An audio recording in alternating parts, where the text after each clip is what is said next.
Добрый день. Здравствуйте. Да, нас ожидает. Мы сегодня пришли на интервью к шефу. Добро пожаловать. Можно будет попросить отметить, Да, пожалуйста? конечно.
Здравствуйте, дорогие друзья! С вами Kyrgyz Friends, и сегодня мы находимся в гостях у замечательного человека Равиля. Здравствуйте, Равиль. Представьтесь, пожалуйста, пару слов о себе и где мы находимся.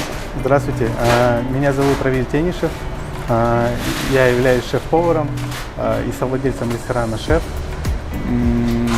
В общем, я люблю готовить. Отлично. Можете как-либо охарактеризовать себя в двух словах? Я перфекционист, ну и очень хороший, добрый человек. Отлично. Окей. Можете ли вы назвать каких-либо 3 своих достижения, которыми вы гордитесь? Да, конечно же. Первое достижение – это семья. Второе достижение – это, конечно же, моя профессия, моя работа, мой ресторан. Здесь очень много труда, усилий, упорства. Вот. И третье достижение, наверное, это будет будущее, да? Что будет чуть-чуть попозже, лет через 5, с нами, с нашим рестораном. Я думаю, это будет успех. Мы все на это надеемся. Итак, чем вы любите заниматься в свободное время? Его не так много. Наверное, свободное время.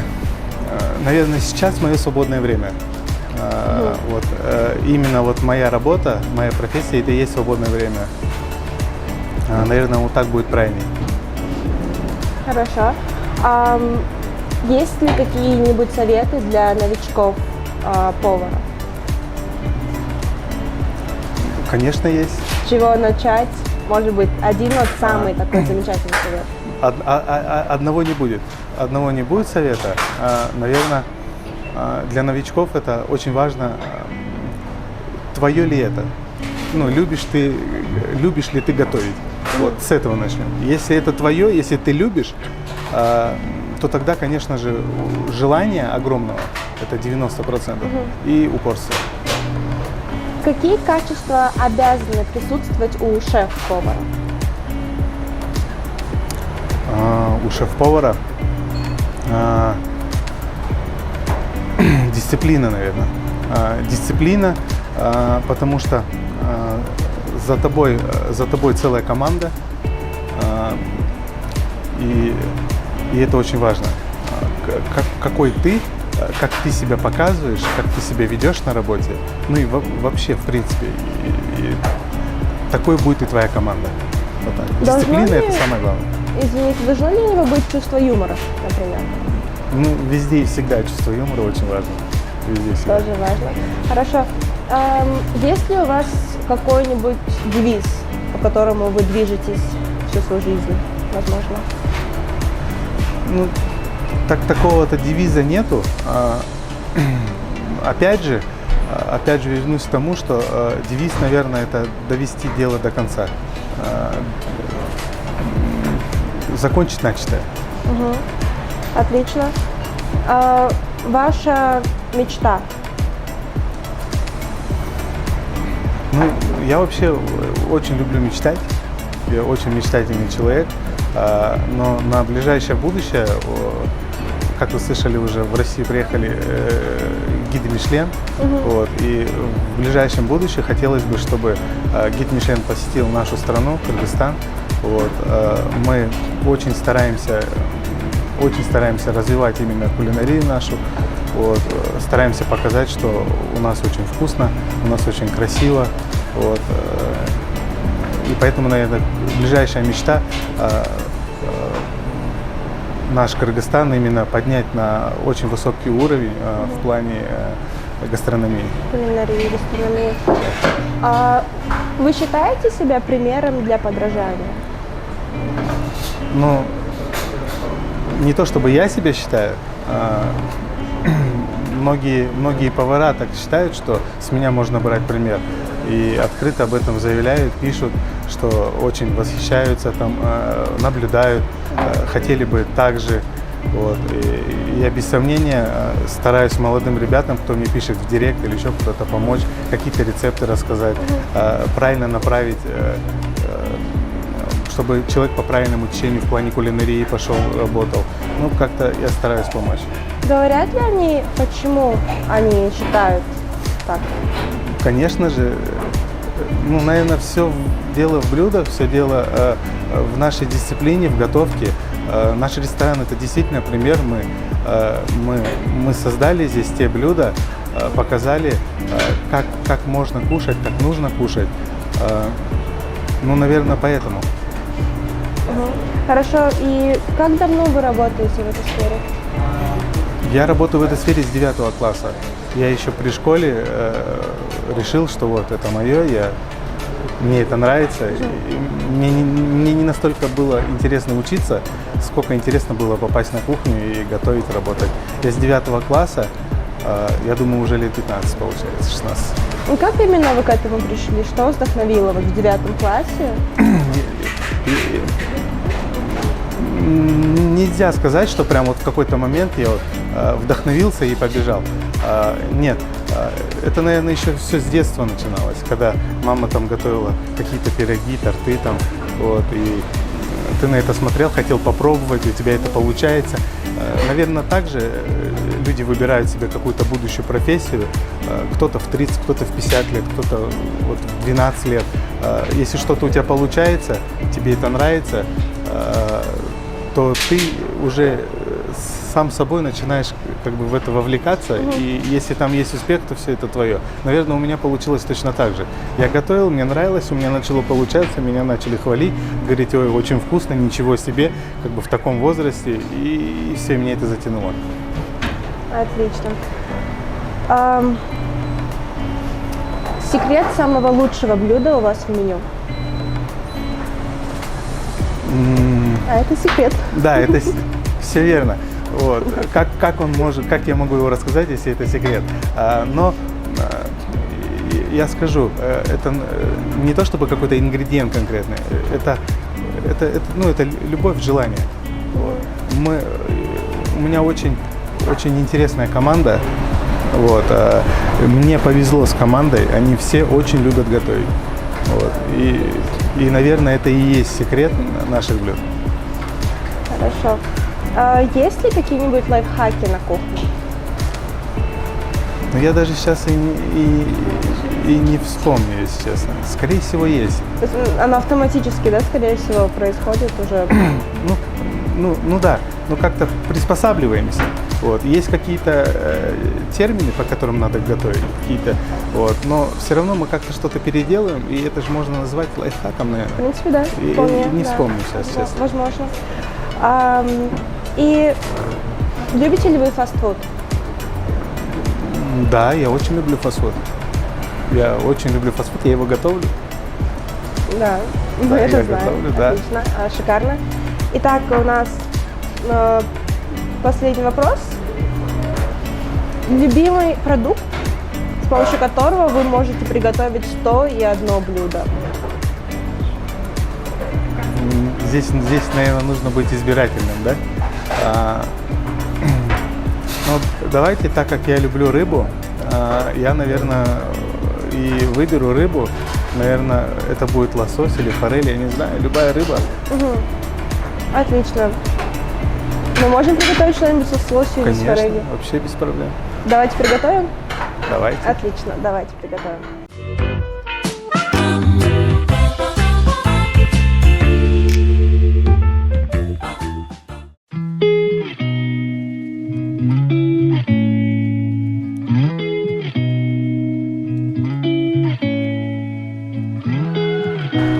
Что мы будем готовить? Ну, как я и обещал, лосось. Это будет салат с малосольный лосось. Мгм. И что нам для этого понадобится? Ну, здесь на самом деле очень много ингредиентов. Мы вот подготовили грейпфрутики с апельсином. Кстати, он очень хорошо сочетается именно с лососем. Мы подготовили молекулярные сферки. Здесь грейпфрутовая, лаймовая и острая сфера. Икру обязательно, зелень и наши фирменные крема.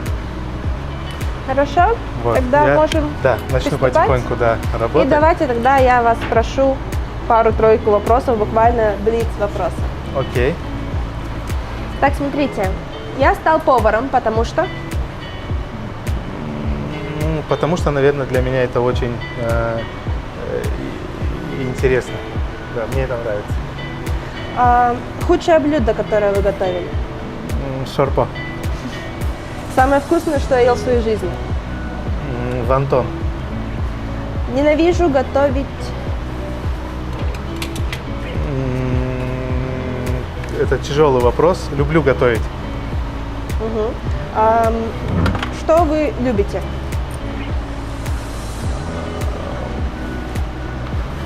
Если это связывать с рестораном, с моей профессией, я люблю наблюдать за эмоциями гостей. Когда мы вот приготовим какое-то блюдо, мы ждем эмоцию. Ну, это показатель, насколько хорошо мы это приготовили. Мгм. Меня вдохновляет.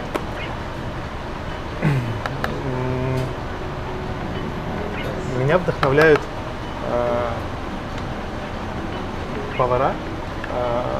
повара, которые создают, которые делают, зарубежные повара, российские повара. Их очень много. Лучший ингредиент на все случаи жизни? Лучший ингредиент, наверное, это качественный ингредиент. Самый важный прием пищи? Самый важный прием пищи, наверное, если ты в 12 часов ночи не поужинал, а поужинал, наверное, в 6 вечера, то тогда это завтрак. Вот. Но если ты поужинал в 12 часов ночи, тогда это будет поздний обед. Вот так. Ага.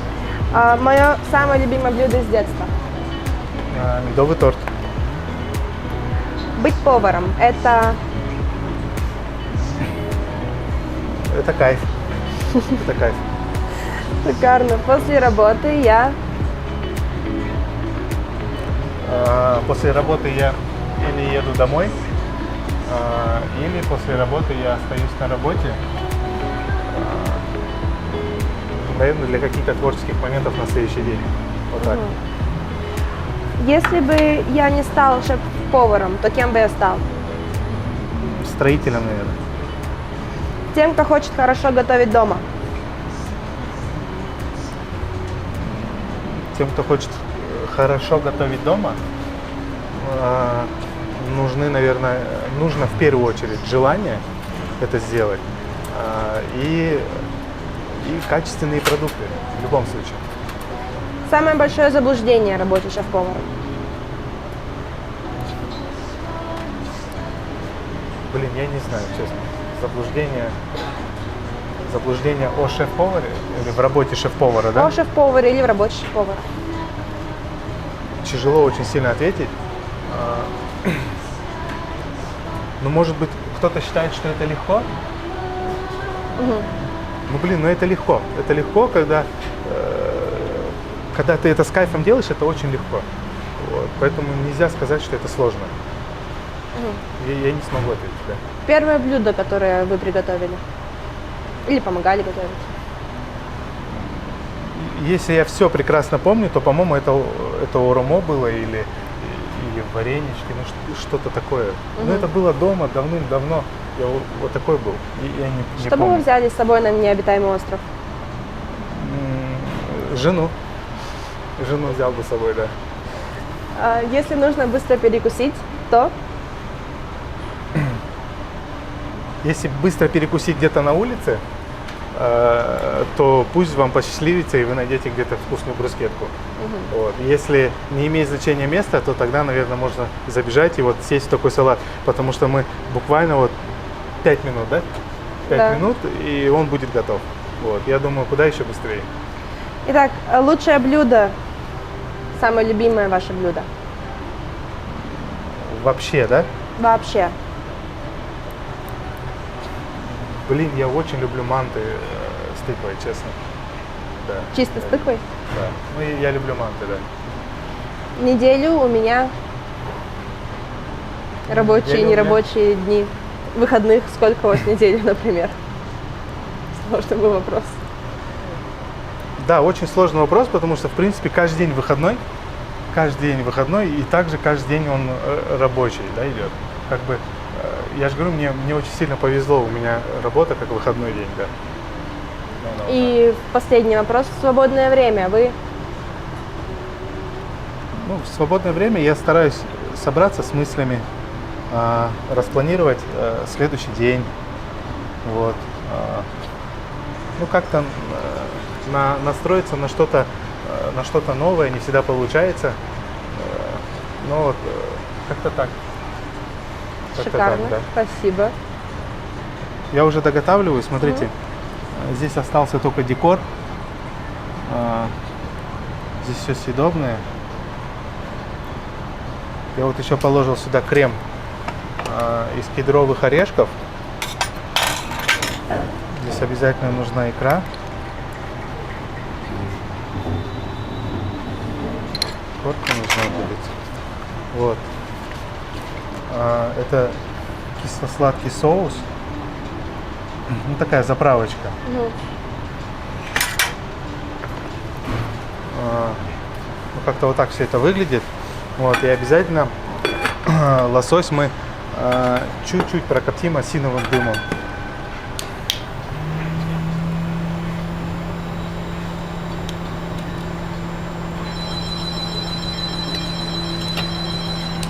Ну, как-то вот так получается.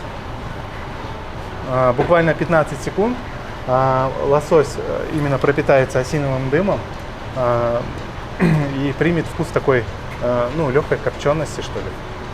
Вот. И можно будет кушать. замечательно. Вот так. Но выглядит уже вкусно очень. Да.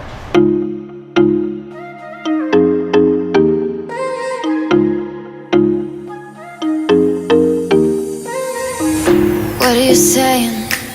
Not the time or the place, baby, it's not. Итак, блюдо наше готово, наш салат, поэтому давайте попробуем. Но выглядит это безумно вкусно уже. Как бы не могу удержаться от того, насколько это все прекрасно выглядит. Итак,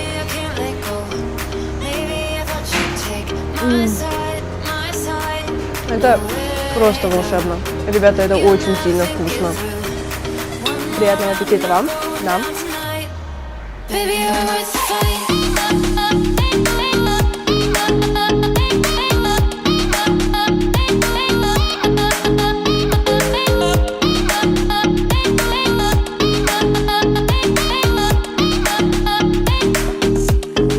Baby, you're worth the Baby, you're worth the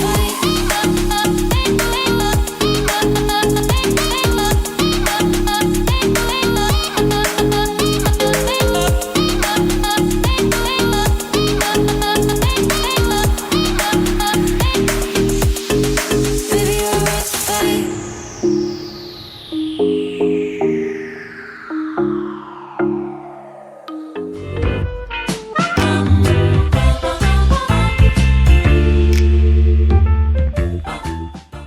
Любите ли вы путешествовать? Я очень люблю путешествовать. Не очень много стран я посетил, но мне это очень нравится.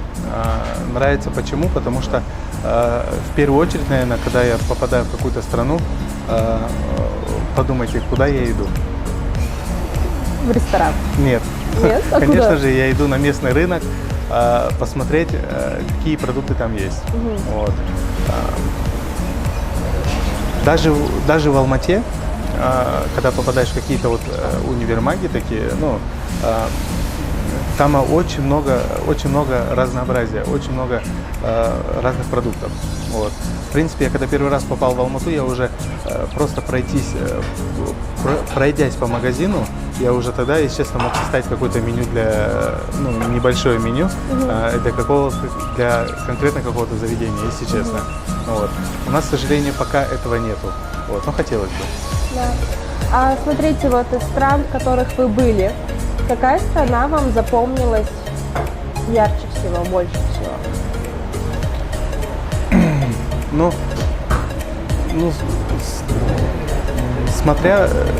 Смотря, да, о чем подумать. Почему-то мне очень сильно запомнились Дубаи только потому, что я там поел очень вкусные вонтоны. Очень вкусные вонтоны я там поел. Таких я никогда и нигде не ел. Это не был какой-то мишленовский ресторан. Я был в мишленовских ресторанах, это было невкусно, если честно. Вот. А именно там вот эти вонтоны, они у меня в душе, да. Они были очень вкусные. Тогда это Дубай, а если смотреть по продуктам, тогда это, наверное, Алмата на сегодняшний день. Окей. Так, а ваше самое любимое место в Кыргызской республике? Все зависит от времени года. Если это лето, то, наверное, это Чонпурчак, Супара-2. Если это зима, то это Каракол. А если это, скажем, весна? То это Южные ворота, прогулка. Да. Хорошо, отлично. Почему вам нравится Чонпурчак, Супара? Это очень крутое место. Мне, во-первых, Супара-2, да, правильно будет? Во-первых, там очень вкусная кухня. Действительно, туда приезжаешь, восточная кухня там вообще высший класс, мне нравится. Во-вторых, там очень комфортные коттеджи. Вот. И я очень люблю кататься на лошадях. Вот. И приезжая туда, на дня 2-3, ты там можешь вкусно поесть, тебе будет комфортно спать, ты можешь погулять, подышать воздухом и покататься на лошадях. Там круто. Отлично. Так, какой вид активности вы предпочитаете на природе? Я почему-то сразу представил такой семейный отдых, там вот постелили вот это полотенчико, там что-то арбузик кушаем, в мяч играем в волейбол. Почему-то я вот это представил. Ну, как это? Чонгурчак на природе. даже. Я не знаю, но вот почему-то у меня картина в голове сразу такая появилась. Хорошо. Итак, сноуборд или лыжи? Наверное, чтобы здесь точно уже сказать, нужно хотя бы раз покататься на сноуборде. Я очень хорошо катаюсь на скейте с детства, вот, но почему-то сейчас я выбрал лыжи. Вот. Когда я, наверное, свои навыки прям, как правильно сказать? Отточу, да? Вот. Когда я их отточу на лыжах, я, наверное, перейду на сноуборд. И вот тогда я уже точно выберу, что мне больше по душе. Хорошо. Часто ли иностранные туристы посещают ваш ресторан? Вообще мы работаем с 2013 года, наш ресторан. Первый наш ресторан, он был на Пушкина, Тынстанова Пушкина. Вот. И тогда еще у нас в городе была американская база. Вот. И тогда 95% нас посещали иностранные туристы. Их было очень много. Вот. Сейчас, наверное, 50 на 50. Сейчас их стало намного меньше, вот. Но они к нам заходят. Вот. Очень любят наше место. Многие иностранные туристы приходят по рекомендации. Допустим, мы пришли вот от такого-то, такого-то, он там 5 лет назад у вас был, вот, и нам порекомендовал, как бы, если вы приедете в Бишкек, можете вот покушать сюда зайти. Ну, это приятно. Это приятно. Что чаще всего заказывают иностранцы? Ну, у нас небольшое меню. Чтобы был прям такой огромный выбор, мы в меню собрали все самое вкусное, вот, и все самое понятное, наверное. И если человек хочет рыбу, конечно же, он заказывает рыбу. Если мясо, то мясо. Вот, поэтому конкретно каких-то определенных блюд нету. Все как все. То Всё есть как на все. вкус. На Да, свой вкус, на приходят, свой мы вкус. рекомендуем, гость нам говорит свои пожелания, и мы стараемся поймать его настроение, поймать его вкус и дать то, что он хочет. Что вы можете сказать насчет туризма в Кыргызской республике? Я, наверное, хотел бы поблагодарить сначала, я не знаю, как правильно сказать, или блогеров, или людей, которые, не найду слов сейчас. Я хотел бы поблагодарить в общем тех людей, которые вовлекают в нашу страну туристов любыми способами. Вот. Потому что именно с этим направлением у нас все не так хорошо. Нам еще работать и работать. Вот. Поэтому, наверное, успехов тем, кто этим занимается, и это для всех хорошо, я думаю. И для нас, и для страны, это для всех хорошо.